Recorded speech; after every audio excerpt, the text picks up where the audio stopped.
体验山看横亘荒野，枯骨千堆。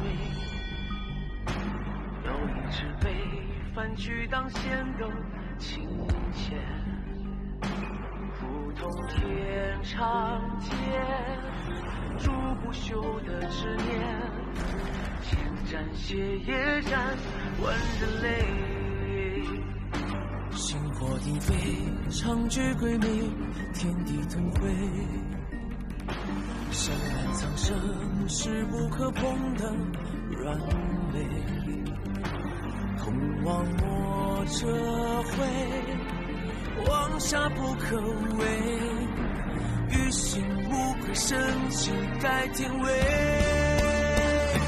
试问九天生根何为？疾风作悲，我不归。此生狼狈也不沦为命运的傀儡。生当何为？抽当出现，纵化成灰，我无悔。实现重现日月，换人间清辉。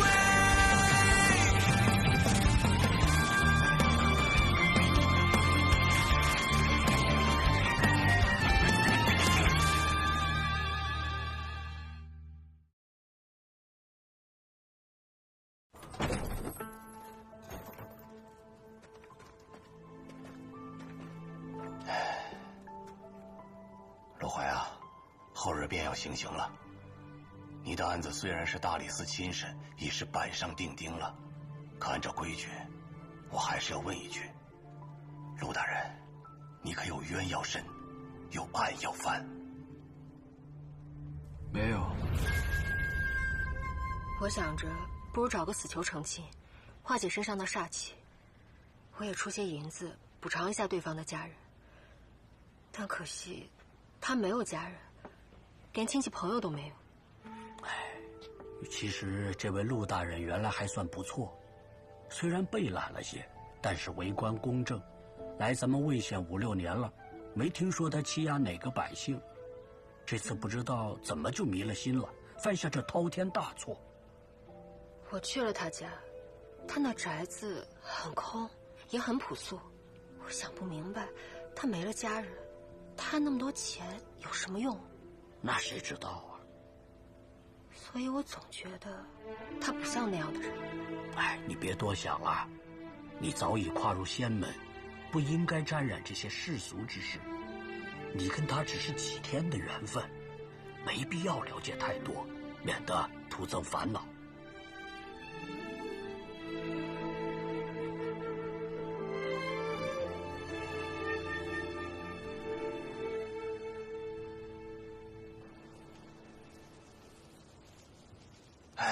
这件案子本没必要判得那么重，是他自己非要把梁大人牵扯进来，才落得这般下场。只要他肯上书奏表，言明错处，就算是判个斩首，那也比凌迟处死强多了。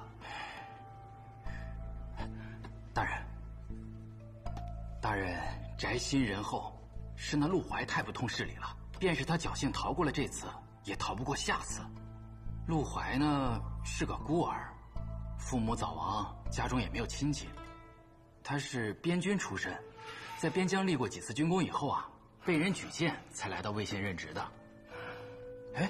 这怎么写着他还有家人呢？这是2日前新录上去的。他最近结了门亲事，那女子也是魏县的，姓辛。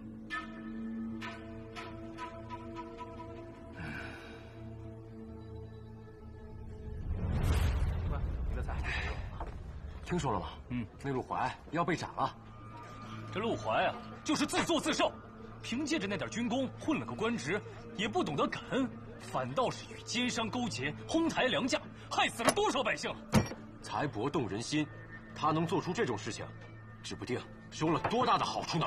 好在梁大人英明决断，判了他凌迟之刑，真是大快人心，大快人心呐！是啊，小二，结账。诸位都是饱读诗书的学子，遇事不去深究缘由，只知道人云亦云，费心费声，却还敢坐在这儿大言不惭的侃侃而谈，倒真可笑。你说谁呢？自然是你们，几个不通法理、不明是非、不辨咸鱼的东西。哼，你是何人？我等在这里闲聊轻谈，与你何干？话说的不对，我听不惯。听不惯？莫非你也是那贪官的拥趸？主子要死了，你害怕不成？贪官？且看你等这般胸无点墨、拈酸吃醋的酒囊饭袋，都能从那场水患中活下来，便可知他还是贪得不够。哼！你，哎，别管，客官，公允结账。好。慢走啊。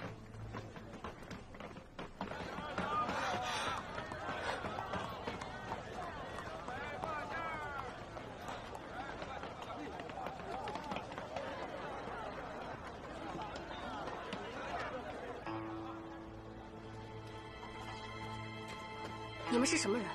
要找谁啊？可是陆夫人啊，陆怀大人的妻子。哦，是。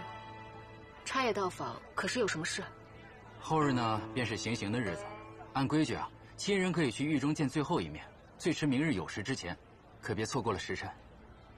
最后一面。不是说要走了吗？是要走了。师门交代的事还没办完，不能再拖了。啊，花我找到了。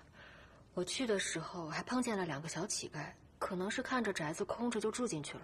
要不要我处理一下？不用了，反正宅子也是租的，时间到了，东家自会收回去。这是什么花呀？藏心兰。藏心兰，没听说过。哦，对了。我听说你是边西人士，就打听了一些你那边的习俗，说是人要穿着新衣入土才能顺遂上路，不堕牲畜门道，来世才能够体面做人。我不知道你喜欢什么颜色和样式，就按照我的喜好给你做了一套。多谢你了。要不要试试啊？不用了，最后不过是白骨一堆，裹上就好。开饭了。唉，这是上路饭，吃饱好上路。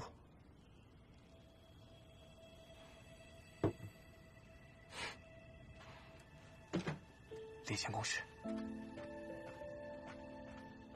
为什么不吃啊？不想吃。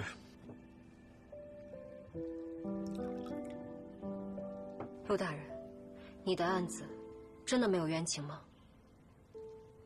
人心所向，何来冤屈啊？总觉得你不像是个坏人。大理寺钦定罪状，判我凌迟执行。言官联名上书，参我的折子加起来足有100余册，外面的百姓也都骂我是贪财奸佞之人。这些你都听到了，为什么还觉得我不像是个坏人？众口铄金，积毁销骨。我们虽然接触不多，但我觉得你跟外面说的并不相同。如果你真是个贪财怕势之人，为什么不来求我帮忙？毕竟在世俗眼中，我也是个修行者。你不想活吗？知人知面不知心，你才认识我几天啊？又了解我多少？不要那么容易相信别人。人心诡谲，远比修行之事要复杂难测得多。小心一点，终归是好的。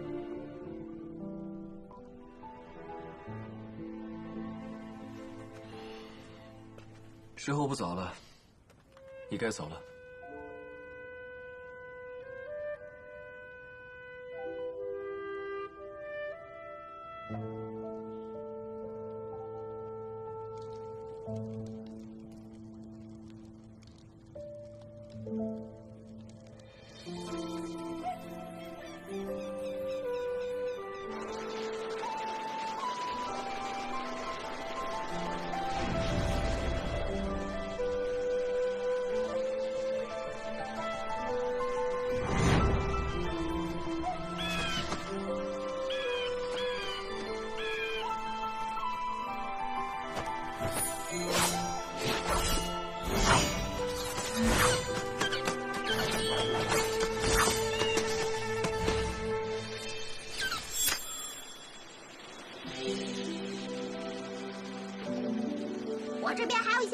要处理，上学一段时间才能回去。另外，阿胜最是乖巧听话，你若不惹他，他不会找你麻烦的。你们2人在家好好相处，等我回去。我这边还有一些事情需要处理，上学一段时间才能回去。另外，阿胜最是乖巧听话，你若不惹他，他不会找你麻烦的。月出好戏，教人留心。树有手心，教人留心。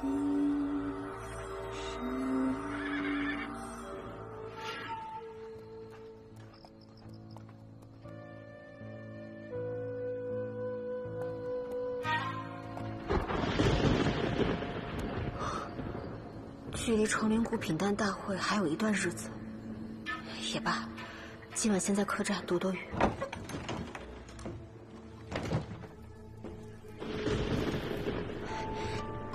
醒醒，快醒醒！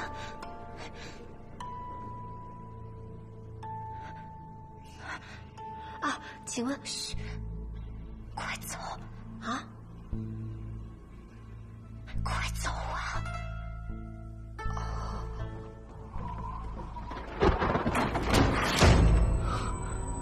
外面马上就要下雨了，客官这是要去哪儿？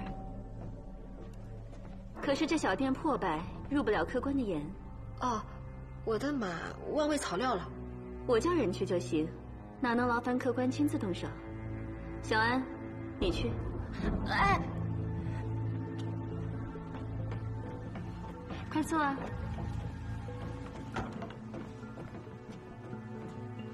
哎，你的手好凉啊，让我来取杯热酒为你暖暖身子。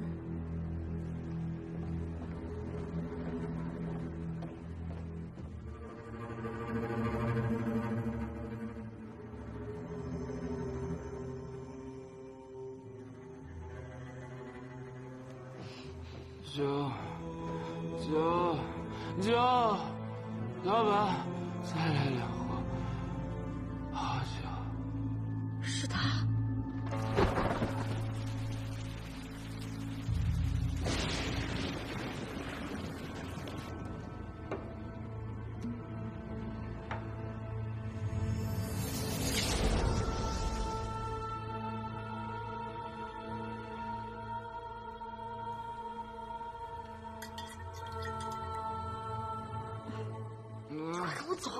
去哪儿啊？你别喝了！不是，我酒还没喝完呢。快走吧，你别。客官好等啊，好酒这就来了。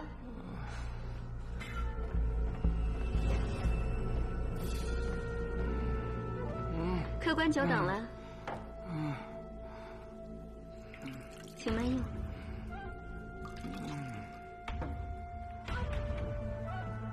酒来了。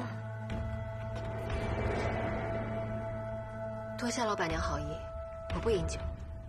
这酒只暖身，不醉人的。酒不醉人，是好酒。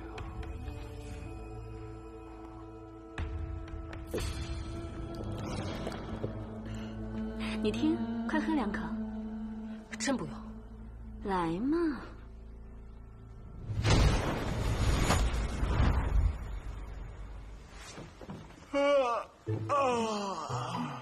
是谁打扰小爷睡觉啊？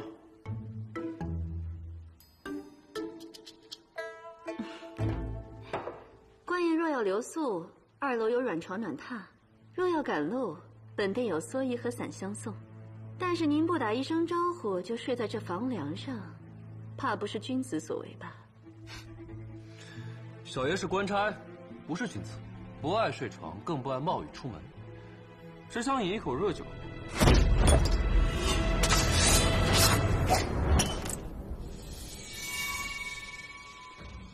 老板娘，不如你陪我喝一杯。怎么，不给小爷这个面子？我无意与你为敌。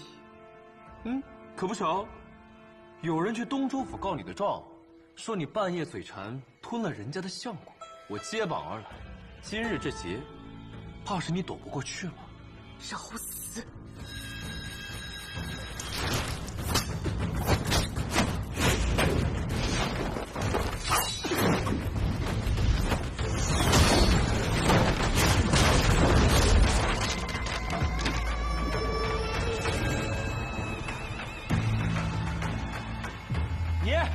把那酒鬼带走！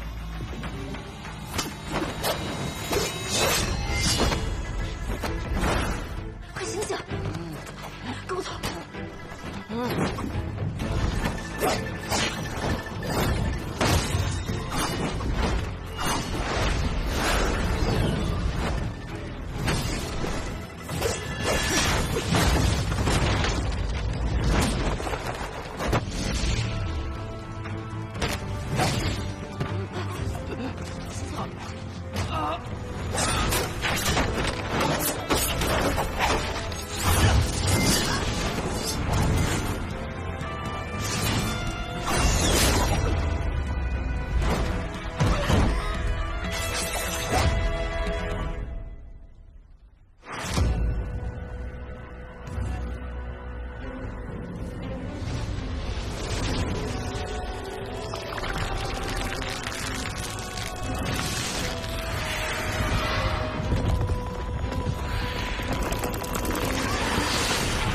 还以为是蛇蝎，原来是个红头蜈蚣。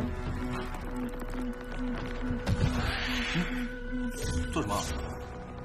天干丁地之四，五行轮转，虚借阴火。有意思啊！你竟是个修者。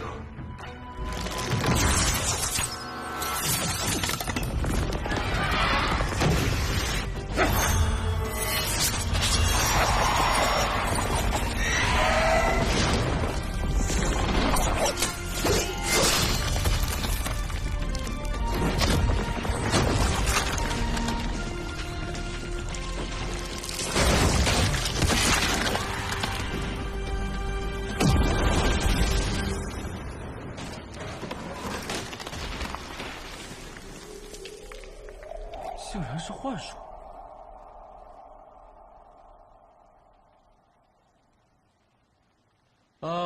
死了。小爷出马，还拿不下一条臭虫。哎呀，带不回脑袋，带个簪子回去也成。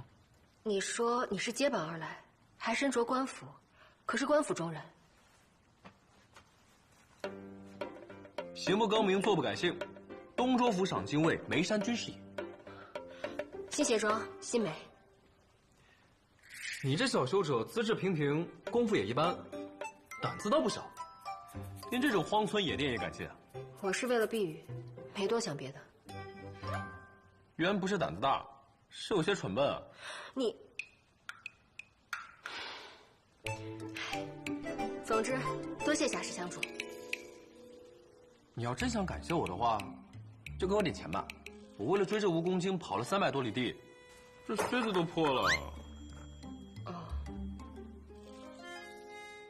你没钱吗？下山时我师父给了些，但现在已经花的差不多了。老板娘喂好吗？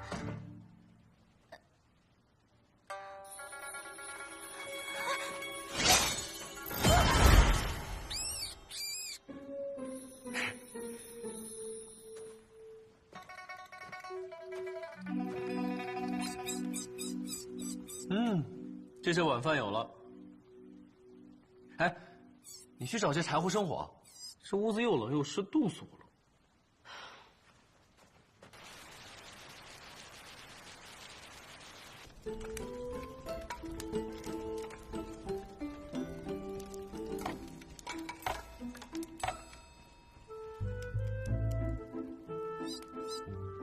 这小兔妖没害过人。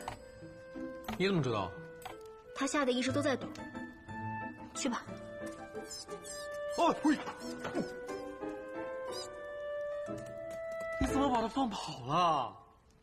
不管是人是妖，都分善恶好坏。这小兔子没做过坏事，你就不能害它。得，白忙活一场。喂，学者，你会补靴子吗？不会。什么都不会，还敢一个人出门啊？你也是修者吗？你没听过我的名号？江湖高手榜排行第2，人称袖剑眉山。我是人族，不是修者。那你很厉害啊，以凡人之身就能斩妖除邪。那当然了，我是要以武入圣的。等以后我的神剑出鞘，管他什么妖魔鬼怪、仙门修者，通通不是我的对手。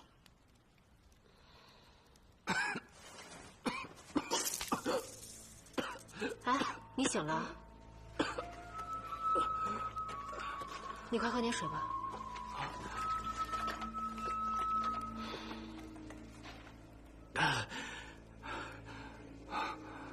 多谢姑娘。小生适才醉酒，喝得昏天黑地，如今腹中胀气，难受得很。喂，书生，你有钱吗？钱？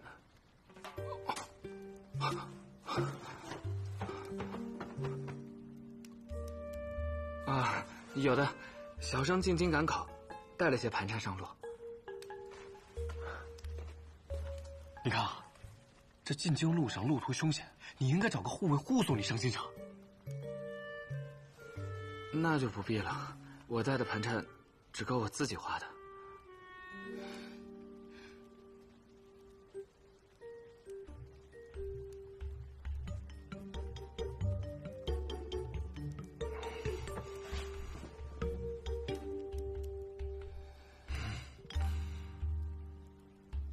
我要睡了，你们自便吧。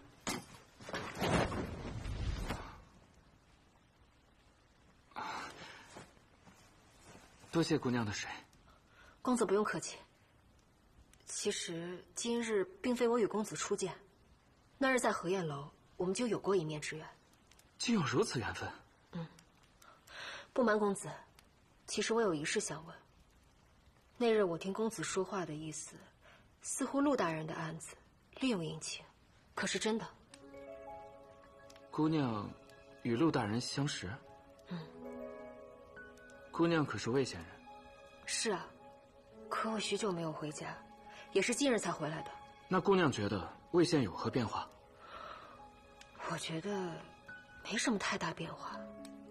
那就怪了，半年前那场大水，阴雨连绵2月不休，雍地9县颓垣残壁，家哭人嚎，死伤无数。操门县、江平县、历山县，平路成江，洼者深至丈余，官民庐舍青苔不计其数。便是到了今日，也是人烟鲜见，荒沙百草，一望秋虚，哪如我魏县这般繁华？那也许是魏县的水患不如其他几县严重。魏县地处洼处，又濒临曹江，位置比其余几个县还要坏，可为何却安然无事呢？为何？是陆大人。自陆大人上任以来，就一直注重修缮堤坝、平沙修堤，在洪灾来临之际，还带着青壮亲自上阵，昼夜不休，方才守住了魏县的生机。那这么说，他违背上谕，不肯平抑粮价，就都是假的？是真的。当初9县联合下令，禁止粮商哄抬粮价，凡斗粮贵于100文钱，皆不可买卖。可陆大人却反其道而行之，将粮食的价格涨到180文1斗。百姓们吃不起粮，自然是要怨恨他。那他为何要这么做？可是真如百姓所说，他收了粮商的贿赂。初始我也这般认为，可纵观其余8县，限制粮价，商人卖不得高价，索性囤积居奇，不肯出粮，更别提运粮来雍地了。百姓只得饿死在家中。9县之中，唯独魏县允许卖高价粮，于是粮商们纷纷来到了魏县。物以稀为贵，粮食多了，价格反而下来了。唯有心之人去细细探究，便可发现魏县的高价粮只卖了不到2个月。那这么说，他可是做了一件好事啊！是好事啊，可百姓只记得他起初哄抬粮价，导致自己挨饿，却不知道什么是大局纵横。至于朝廷嘛，大灾饿死这么多百姓，总得有个说法。但我总觉得陆大人的罪定得太过草率了一些。大理寺从前也不是没有给官员判过凌迟，可这样有违人道的酷刑，总得一层层向上报吧。从州县到京城，直到皇帝点头。可陆大人的罪不到半个月便定了下来，这也着实太快了些。若你说的都是对的，那陆大人为何不去喊冤呢？九县沆瀣一气，说话做事都是一个模板，挑不出错来。这个时候，谁做的不一样，谁就是那个出头歹鸟，替罪之人。唉，他又能去找谁喊冤呢？若真是这样的话，那陆大人得受多大的委屈啊！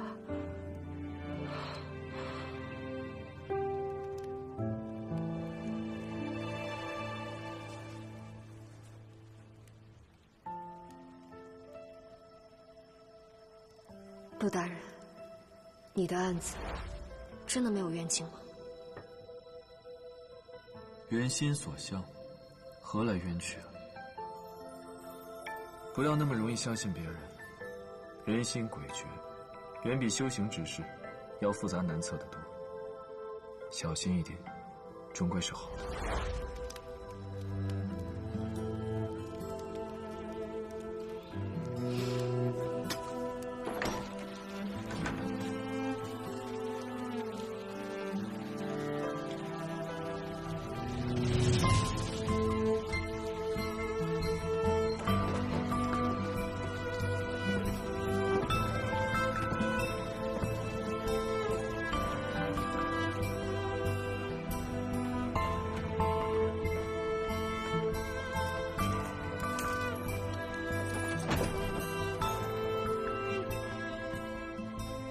陆怀，该上路了。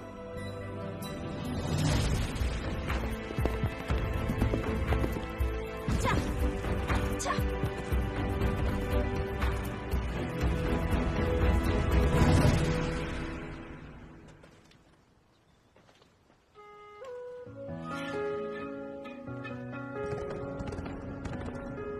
线索命中针，能想自然，自然不朽过一生，剑不染尘，一条气万千纷尘。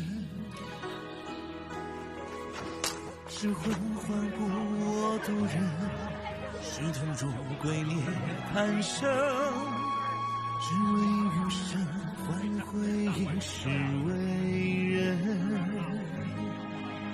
让我烈酒一樽醉三更，让我有缤纷灵魂，让金钱道的疼痛来为我活着作证，让我尝尽血肉的人生，让我有无畏红尘，让世间冷暖容我同存我53颗一刀，敢梦不白行刑。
世界冷暖容我同存我敢否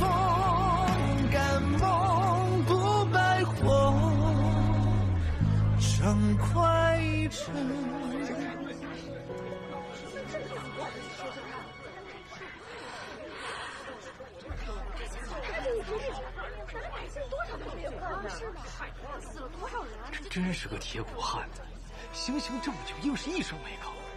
这得漏了多少行？哎，你数了没有？这王千刀的手上功夫你还不知道吗？在他手上能落得好，起码呀1000刀。1000刀啊！这么刚强的一个人，你真的会是个贪官吗？这就不清楚了。但这梁价高啊是真的，饿死人呢也是真的。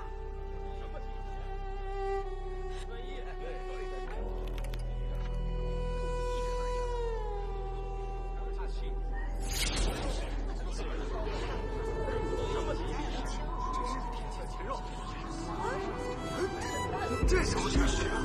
这时候下雪必定会下雨啊！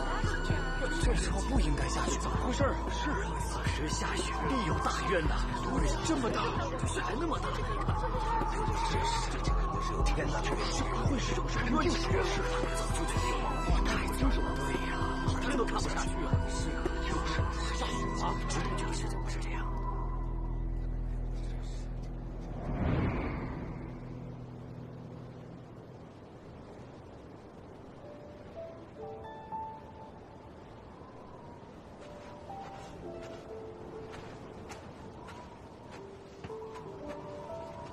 吃点吧，上面罚他曝尸3个月，以消民怨。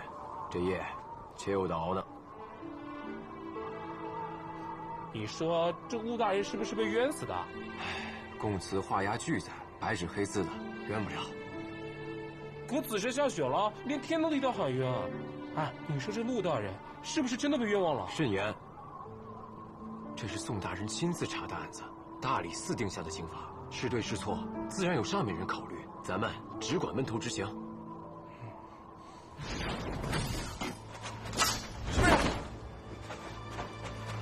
人呢？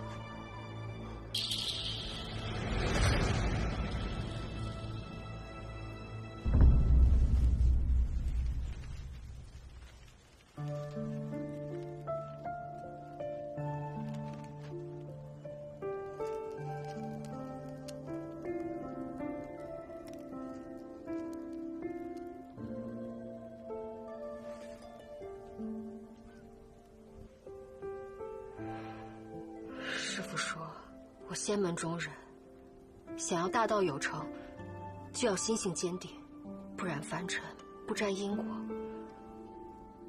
可我此次下山，识破了劫，强签了与你的姻缘，我心中有悔。可这恶果已经铸成，也无力回转，我只能大步向前。陆大人，我这回真的要走了，我得去给我师父取药。但是你放心，我会多多给你烧纸，让你在下面竟然过得富裕安稳。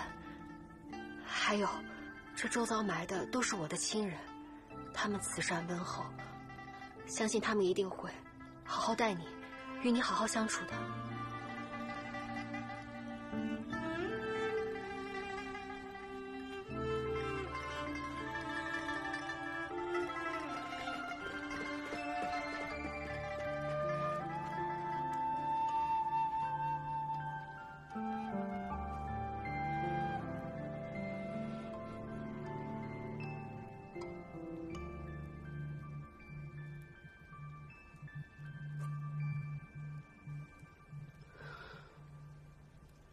啊，保重啊，保重啊！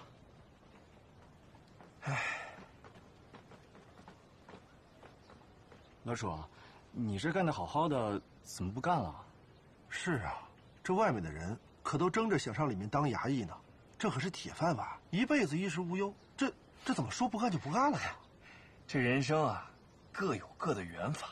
我呀，性子稳不住，天生吃不了这碗饭啊。那你能吃哪碗饭？看不出来吗？啊，我这张脸，得吃软饭。行，走了，行，保重啊，保重啊。出来啊！出来啊！别走了！别走啊！别走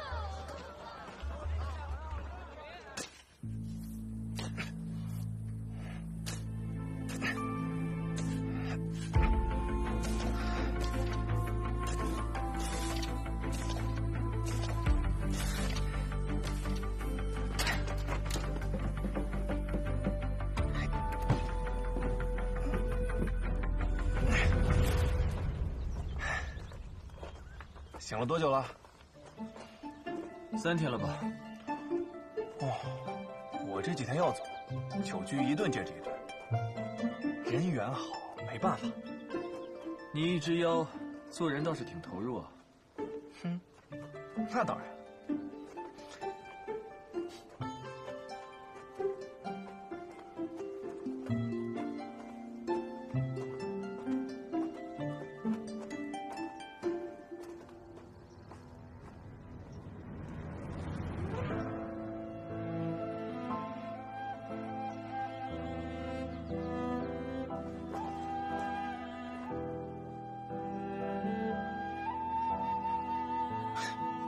快走了。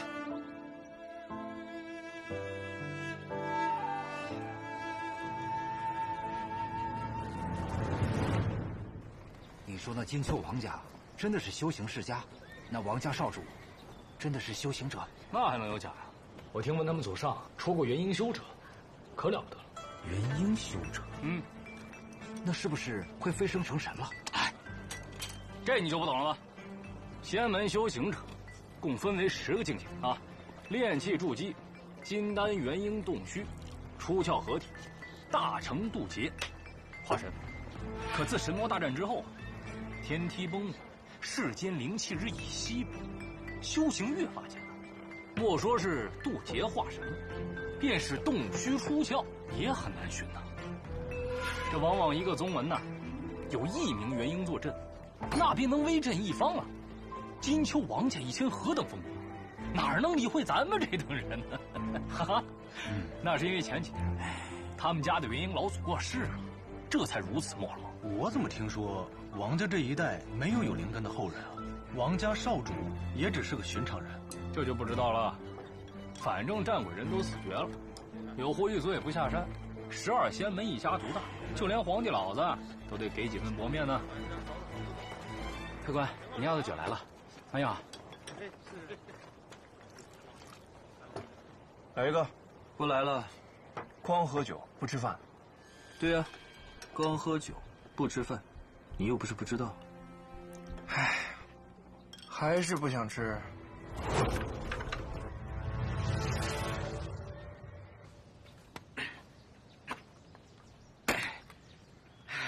老胡，歇会儿再干，过来喝口水。好。路不好走，小心点啊！这路不平啊，就得铲，不然摔坏了牙齿啊，没人管。我有媳妇儿管。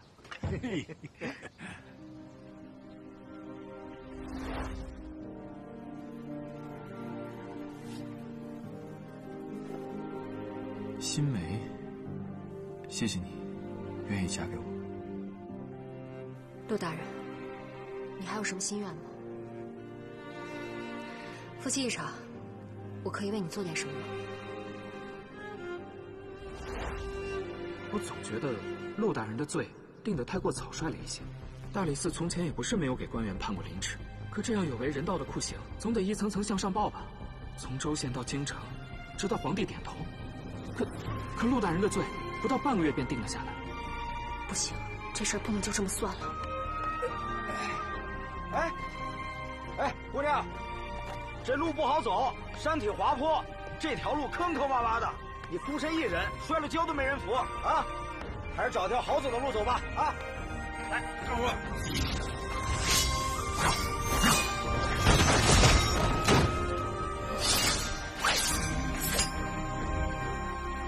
两位，打听一下，京城怎么走？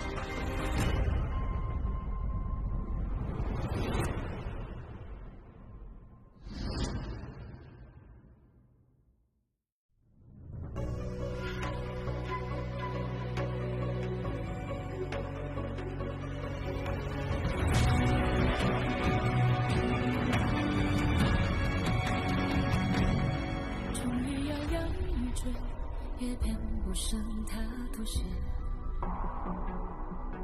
与其却连风月，不如决然于苍生进退。绿刀剑是深念，是为不公。身边，修危险，化飞烟，也要看这世人沉寂的天亮一片，不怕迷雾遮掩，正义会太平眼。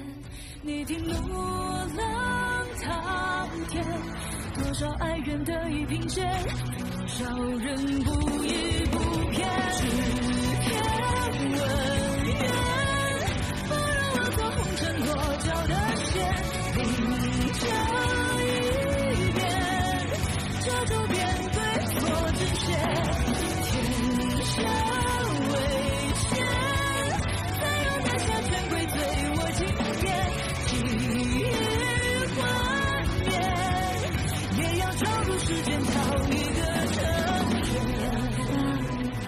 南北天，角度天，心是非，回到一世57岁，才算的日月同辉。指天文渊，不让我做红尘落脚的线，对错是非，你家也别在中间这天天下为先，再让大家权贵随我今天，际遇幻灭，也要超入时间。